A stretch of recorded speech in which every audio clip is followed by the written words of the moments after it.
This episode is brought to you by La Quinta by Wyndham. Your work can take you all over the place, like Texas. You've never been, but it's going to be great because you're staying at La Quinta by Wyndham. Their free Bright Side breakfast will give you energy for the day ahead. And after, you can unwind using their free high-speed Wi-Fi. Tonight, La Quinta. Tomorrow, you shine.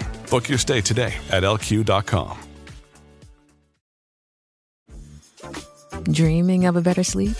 Tossing and turning is not your destiny. And Ollie is here to help. Ollie invites you to sink into sweet, sweet slumber to improve your mental and physical health and overall wellness. More than just melatonin, Ollie's ingredients help you unwind your mind for a delightfully dreamy drift off. Sleep is on the way at Ollie.com. That's OLLY.com. This is Optimal Living Daily, episode 3137, 12 Ways to Make Yourself Recession-Proof by Philip Taylor of ptmoney.com. And I'm Justin Malik. This is the show where I usually read to you kind of like an audiobook, but on Sundays I share an episode from a different podcast in our Optimal network. And today's comes from Optimal Finance Daily. Please do follow or subscribe to that show. It helps keep this one going. Again, that's Optimal Finance Daily. But with that, let's get right to the bonus episode and Diana's commentary as we optimize your life. 12 Ways to Make Yourself Recession-Proof by Philip Taylor of ptmoney.com. In the latest issue of Money magazine, Stephen Gandel presents a special report on survival strategies. Quote, "The economy and the markets may be in for a hard fall. Here's how you and your family can land safely," end quote.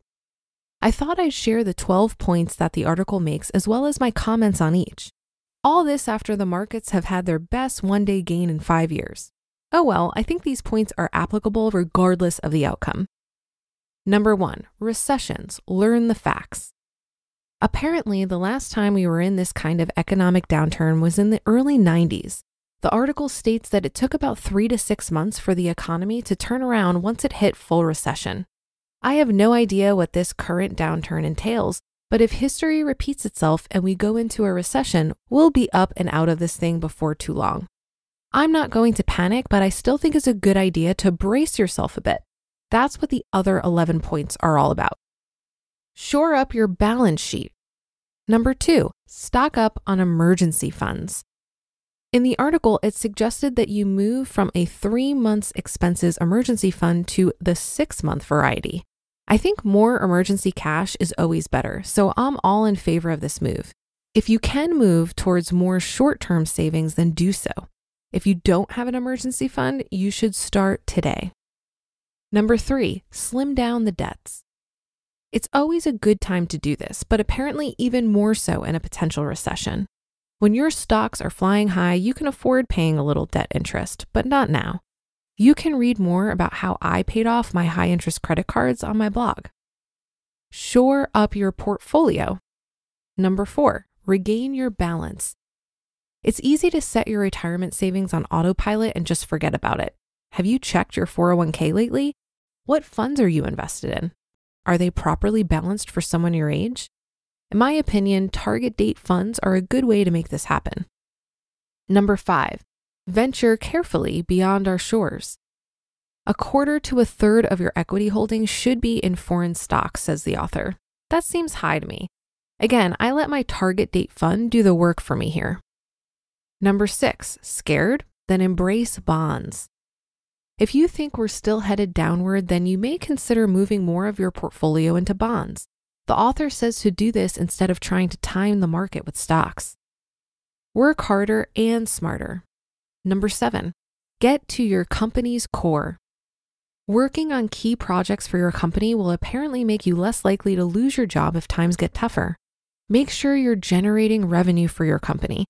Any position can add value. Be proactive and find the little things that add up to big savings for your boss. Number 8, get to the office and stay there. Make sure you're getting plenty of face time with your boss.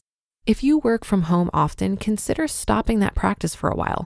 Also, you might want to be the guy or gal who is first in and last out. Can't hurt. Number 9, cozy up to a headhunter. Get on Facebook or LinkedIn now and connect with recruiters in your field. Believe me, they'd love to hear from you. While you don't necessarily have to begin your job search, make sure you have a few connections. The few unwanted interruptions I do get from these recruiters, I don't mind because of how they've helped me out in the past. Number 10, get ready for next time.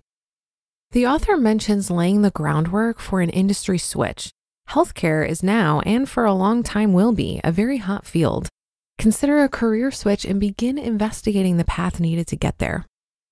Focus on the home front. Number 11, be a picky buyer. The author mentions offering 10% below asking price if you are in the market for a new home and offering your home for slightly less than comparable homes if you're selling. I don't know much about real estate, so I won't comment, but to say I think there are plenty of deals out there right now.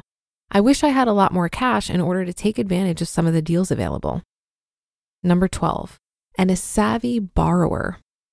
If interest rates continue to fall, then you may be able to justify refinancing your mortgage.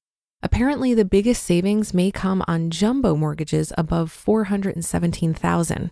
That's a big mortgage. One of the things my father taught me is that the U.S. government has long since learned that the housing market is what drives our economy. Therefore, they will do anything to keep it propped up. Look for plenty of bailouts to lenders and borrowers. Like I said, while I think it's great to look at this stuff now, most of these points are things you should consider all the time with your finances, not just in a downturn. You just listened to the post titled 12 Ways to Make Yourself Recession-Proof by Philip Taylor of ptmoney.com. Okay, sponsor time. And instead of reading a script about Gusto's benefits, let's hear from small business owners, the people who use Gusto every day like me. Here's one. With Gusto, I think of payroll as a 30-second job. The website is so friendly and a joy to use. Friendly payroll? You don't hear that every day. Amy from Utah says, I love Gusto so much. They do our medical, dental, vision, and life insurance. It's so painless. It's like going to the spa. And we have great options and rates even though we're a super small team. Health insurance like going to the spa? Wow. And here's what Mneet says about Gusto's support team. Whenever something comes up, I reach out and literally 24 hours later, they tell us what to do or assure us that they've already handled it for us. Smart technology and friendly humans? That's cool. Honestly, the list goes on, and right now our listeners get 3 months free when they go to gusto.com/old. Yep, 3 months of payroll, benefits, admin, and more, totally free. Again, that's gusto.com/OLD.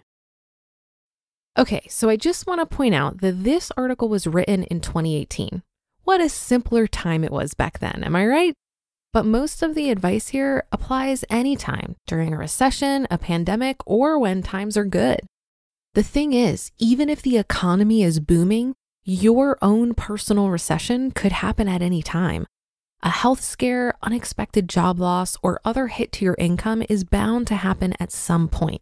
And that's not to be negative. We shouldn't live in fear. We should expect these things as a normal part of life.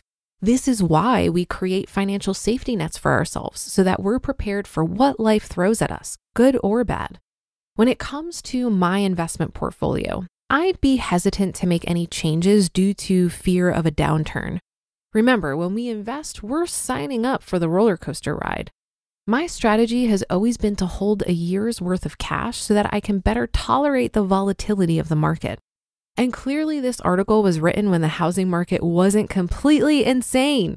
While the low interest rates are great right now for buyers, it is absolutely a seller's market. And so buyers don't have the luxury of being picky or offering 10% below asking price. In the current housing market where inventory is low, many people are willing to overpay for a home.